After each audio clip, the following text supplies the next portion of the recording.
My name is Rose Callahan. I'm 30 years old. And the Easter Sunday, my sister found my recording setup in the spare bedroom and asked if I really sat in a closet and talked all day was when I understood that the people who have known you the longest are sometimes the last ones to see you clearly. She was standing in the doorway of the spare bedroom, the one I had been calling my studio for 14 months, though I had never used that word in front of my family, when she said it. This is what you do all day. You sit in a closet and talk. She said it lightly. That was the thing about my sister Natalie. Her cruelest observations arrived gift-wrapped in a tone that made you feel petty for noticing the edge.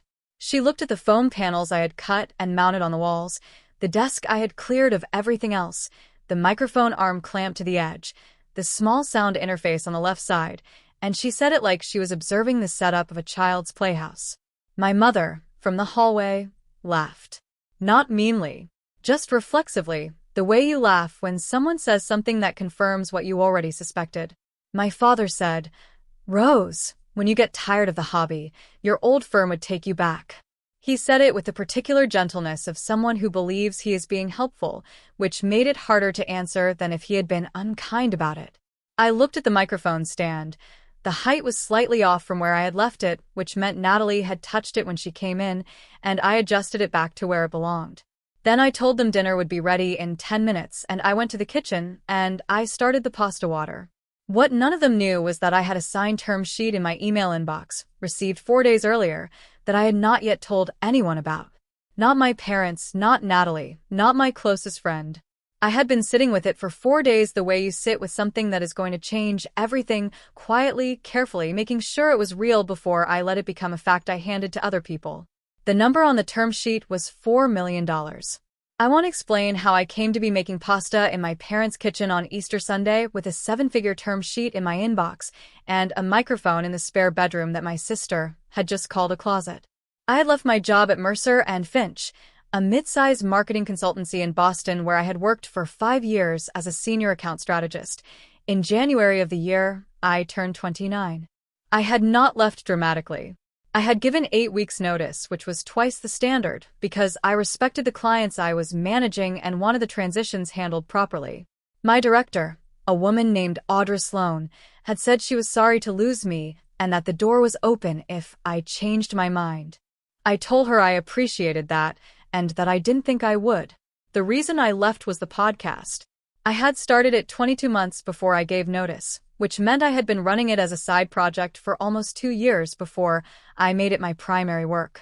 The podcast was called The Margin, and it was about the gap between the business decisions companies announced publicly and the ones they actually made internally, the decisions that happened in margins of documents and corridors of conference rooms, the ones that determined outcomes but were never in the press release. I interviewed former executives, brand strategists, operations leads, people who had been inside rooms where significant choices were made and who were, at a sufficient distance from those rooms, willing to talk about what they had actually seen. I had started it because I was sitting in those rooms every day at Mercer and Finch and watching clients make decisions that were almost never the decisions they described to us, and I thought someone should be asking the questions that weren't being asked in the public record. The first 12 episodes were rough. I knew they were rough. My production quality was acceptable. I had taken an online course in audio engineering from a working podcast producer named Dev Okafor, who ran a 6-week curriculum on the fundamentals, and I had applied what I learned, but my interview technique was still developing. I asked too many questions per segment. I let guests talk past the useful point. I did not yet know how to find the sentence that contained everything and stop there. By episode 23, I had learned to stop there. The show found its audience gradually, and then not gradually at all. The gradual part was the first 18 months, steady growth, word of mouth among people who worked in brand strategy and corporate communications, a mention in a marketing industry newsletter that sent 2,400 new subscribers in a single week. The not gradual part was episode 41, which was an interview with a former chief marketing officer named Patricia Welling who described, in precise and careful language, the internal deliberation behind a major consumer brand's decision to exit a product category that had made up 31% of their revenue. Patricia was thoughtful and specific and had chosen her words with the precision of someone who had spent 30 years in rooms where words had consequences, and the episode was the clearest thing I had made. It was downloaded 340,000 times in the first 2 weeks. By the time Easter arrived, 14 months after I had quit Mercer and Finch, the margin had 280,000 subscribers across platforms, a 4.8-star average across 6,400 reviews, and a CPM, cost per thousand listens, that I charged advertisers of $68, which was well above the industry average for business podcasts. My trailing 12-month advertising revenue was $847,000. I had told my family none of this. The decision not to tell them was not a single decision. It was a series of smaller ones, each made at the moment when I had something I could have announced, and chose not to. The first was when I left Mercer and Finch. I told them I was leaving to focus on the podcast. My father had said, gently, with the particular measured concern of a man who has spent 30 years as a civil engineer and who understands risk in structural terms, that he hoped I had given it serious thought. I told him I had been thinking about it for 2 years. He said that was good, and then he asked about my savings runway, and I told him I had 18 months of expenses covered, which was true, and he said that was responsible, and the conversation ended there. What I did not tell him was that by the time I gave notice, the podcast was already generating $214,000 per year in advertising revenue. It was not yet enough to feel like a fact I could hand to people. It was enough to feel like a signal. I had learned to read the difference. The second was when the episode with Patricia Welling went to 340,000 downloads. I had watched the number from my kitchen table on a Tuesday morning, refreshing the analytics dashboard at intervals that I understood were not useful but could not stop, and I had thought about calling my mother, and then I had thought about what I would say. The episode went big, Mom, 340,000 downloads, and I had understood that this number would not land the way it felt to me, because it required a context my family did not have for it to mean what it meant. So I had sent Natalie a text that said, "The show had a good week." She had replied with a thumbs up. That was the full extent of it. The third was the term sheet.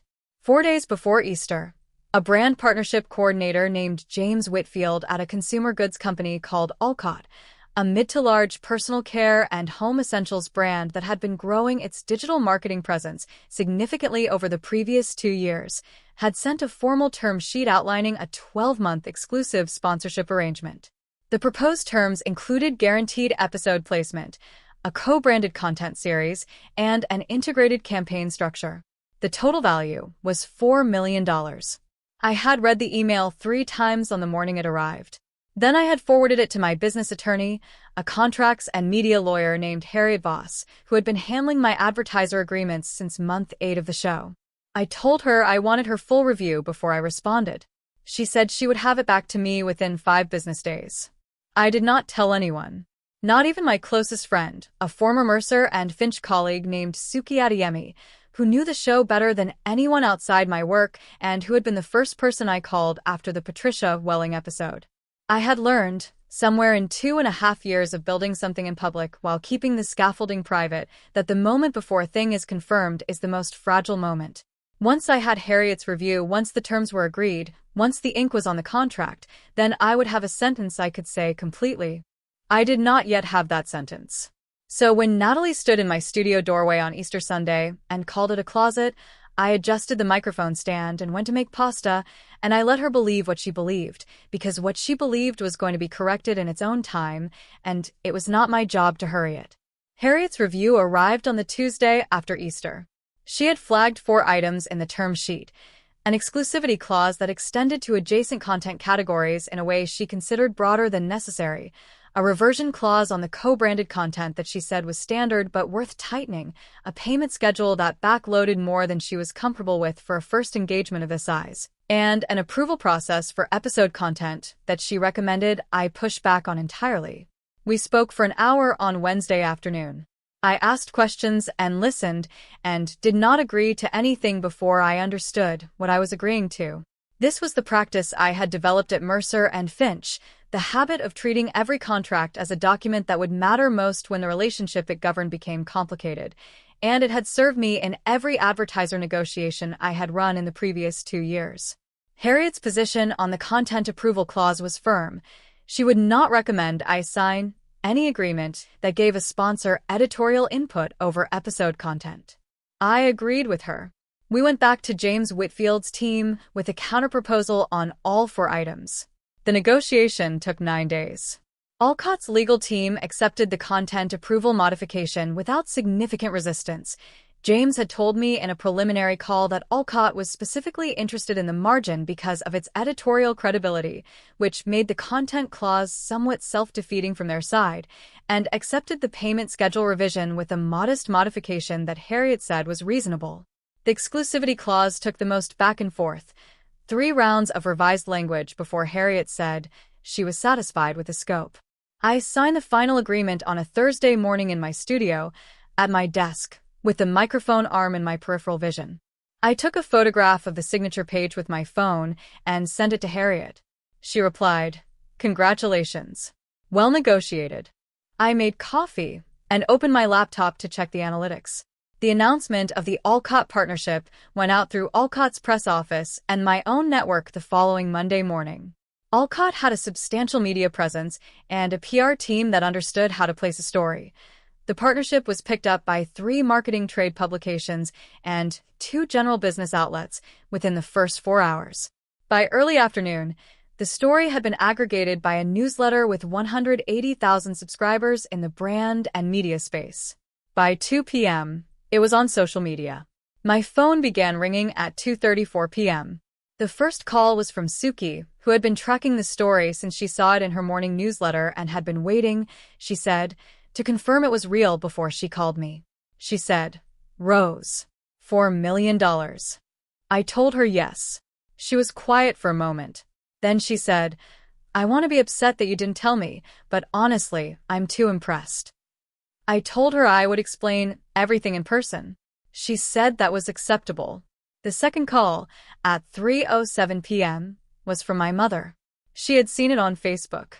A cousin, the one who followed marketing news for reasons I had never fully understood, had shared the trade publication article with the caption, "Is this our Rose?" My mother had clicked the link. She had read the article. She was now calling me from what sounded like her kitchen, and her voice had the particular quality it had when she was processing something that had arrived without warning and was larger than she had prepared for. "Rose," she said. "Hi, Mom. The article says $4 million. "Yes," I said. A pause. I could hear her set something down. "Is that for the year?" "For the year," I said. "It's a 12-month contract." Another pause, longer. "Rose, why didn't you tell us?" I had thought about this question because I had known it was coming. I had a specific answer ready, not a speech, just the true and complete version of a thing I had understood for long enough that I could say it plainly. Because I needed to build it without anyone deciding what it was before it was finished, I said. That's all. It's not a criticism. It's just how I work. She was quiet for a moment. Then, "I laughed," she said. "I know," I said. "When Natalie said the thing about the closet, I laughed." "I know you did," I said. "I shouldn't have." "Mom." I paused. "You didn't know what you were looking at. Now you do." She said she supposed that was true, and then she asked how the contract worked, the structure of it, the payment schedule, what the co-branded content series would involve, and I explained it to her the way I explained things I understood well, with sequence and specificity, leaving out nothing she needed and adding nothing she didn't. She listened. She asked 2 questions. Both were good questions. Before she hung up, she said, "I'm going to call your father." "I know," I said. "He's going to feel terrible." "He doesn't need to," I said. "He was doing what he thought was right." She said she understood, and she hung up, and I went back to the 57 other notifications on my phone, which I worked through methodically over the following 2 hours. Natalie called at 6:14 p.m. I had been expecting her call earlier. The fact that it came later told me something about how she had spent the afternoon, which was probably processing the gap between what she had said on Easter Sunday and what the trade press was now saying, and deciding how to navigate that gap in a way that landed correctly. She opened with, "Okay." I clearly had no idea what I was talking about on Sunday. It was the closest Natalie came to apologies, and I recognized it as such, which was the thing about being someone's sibling. You learn to read the available language for what it actually means. "You didn't," I said. "That's okay. $4 million is not a hobby." No, I said. It's not. A brief silence. Then, can I ask you something? Sure, I said. The show, the interview you do, the whole thing, is it going well? Like, not just the money. Is it good? I thought about that for a moment. It was, in its way, the better question, the one that got past the number and asked about the work itself. I was not sure Natalie had intended it that way, but I answered it the way she had asked it. Yes, I said. It's the best work I've ever done. She was quiet for a moment. Okay, she said. Good. We talked for 19 minutes. She did not ask about mentioning her small business in an episode that night. That came 3 days later, via text, which I had anticipated. I told her, without heat, that the editorial independence of the margin was the reason Alcott had paid what they paid for it, and that I didn't do that kind of placement. She replied, fair enough. And that was that. It was not a rupture. It was not a transformation. It was the ordinary adjustment that happens when someone has been wrong about something concrete and can no longer be wrong about it, and decides to move. The 12 months of the Alcott contract were the most operationally complex of my professional life, which was saying something given the 5 years at Mercer and Finch where complexity had been the primary currency. I brought on a show producer, a woman named Celia Tran, who had 8 years of experience at a podcast production company in New York and who had been recommended to me by Dev Okafor, the audio instructor for my early days. Celia understood the show's voice immediately, which was the thing I had been most careful about in every hire. The people who worked on the margin had to understand what it was protecting, which was the quality of the questions and the willingness to follow and answer past the comfortable point. I hired a business manager named Adrian Cho, who handled the financial and administrative infrastructure that had been accumulating in ways I could no longer manage alone. Tax filings, contract tracking, quarterly reporting to Harriet, the accounts payable and receivable that came with an operation of this size. Adrian had come from a talent management background and understood creative businesses in a way that pure financial managers sometimes didn't. The co-branded content series with Alcott was called The Operating Margin, a 4-part series inside the main feed, each episode exploring a decision that a company had made about how it positioned a product in a shifting market. It was editorially mine from outline to final cut. Alcott's participation was disclosed at the top of each episode in language that Harriet had approved. The series received the highest listener ratings of any content I had produced that year. The Episode 3 interview with a former VP of product at a consumer goods company who had overseen a brand repositioning that had gone significantly wrong and was willing to explain exactly why, was downloaded 510,000 times in its first week. James Whitfield sent an email after Episode 3 that said, "This is exactly what we hoped for." I replied with a thank you. He came back the same afternoon to ask about renewal terms. The renewal conversation, which Harriet managed with the same methodical precision she had brought to the original negotiation, concluded 4 months before the contract year ended. I will not state the renewal figure here because the announcement was handled through Alcott's communications team on their timeline. What I will say is that Harriet's note to me when the revised terms were agreed was significant improvement on all 4 points. From Harriet, this was the equivalent of a standing ovation. My father called me on a Sunday evening, 2 weeks after the announcement. He had not called immediately. This was characteristic of him. He was a man who processed before he spoke, who did not reach for the phone at the moment of a thing but waited until he understood what he wanted to say. When he called, it was from his home office, which was where he went for conversations he was treating as serious. He asked about the contract structure. I explained it to him, the payment schedule, the content terms, the exclusivity scope. He asked good questions. He had always asked good questions when he understood the subject he was asking about. When I finished explaining, he was quiet for a moment. Then he said, "I told you your old firm would take you back." "You did," I said. "I was wrong to say that. You were trying to make sure I'd be okay," I said. "I didn't understand what you were doing," he said. "I should have asked instead of assuming." It was a precise apology, not more than it was, not performed, not dressed in more words than it needed. It was my father being exact about a mistake, which was the thing he did best when he decided to do it. "I know you were looking out for me," I said. "I was," he said. "Badly that time." I let that sit for a moment. Then I told him about the Episode 3 numbers, The 510,000 downloads, the listener ratings, the fact that the interview subject had said afterward it was the most useful conversation he had had about that period of his career. My father listened. He asked what 510,000 downloads meant in practical terms, and I explained CPM and how the advertising model worked, and he listened to that too. Before he hung up, he said, "I'm glad you didn't stop." "I wasn't going to," I said. "I know that now," he said. I moved into a proper studio space in Boston's South End in the spring, a ground floor unit in a building that also housed a recording studio and 2 production companies, which meant the infrastructure was right and the neighbors understood sound. The space was 900 square feet, which was more than I needed, and exactly enough. I brought the foam panels from the spare bedroom and mounted them on the new walls. Celia came in 3 days a week. Adrian worked remotely and came in for monthly financial reviews. Harriet's firm handled everything that required a lawyer, which was more than it had been, but less than I had feared. Suki, who had left Mercer and Finch the previous year to consult independently, came in occasionally when I was working through a story structure and needed someone to push back on my assumptions, which she did reliably and without diplomacy, which was why I asked her. The microphone stand was the same one that had been in the spare bedroom. I had not replaced it. It was the right height, and it worked, and I did not have a sentimental relationship to it exactly, but I also saw no reason to change what was working. Natalie came to the studio in September. I had invited her because she was in Boston for a conference, and because we had talked on the phone enough since April that the April conversation was no longer the most recent thing between us.